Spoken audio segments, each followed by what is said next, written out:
Hello, today I'm in Nissan X-Trail. In this video I'll show you how to enable and disable electric lifting detail gate.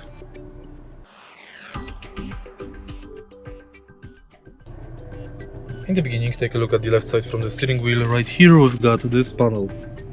As you can see right here, we've got the button thanks to which we can automatically open and close the tailgate. But if you want this function to be enabled, you have to enable power door. So make sure that power door is set on, and if you don't have this function, and if you don't want this function to be enabled, set it to off. Now this button will not work. And that's basically it.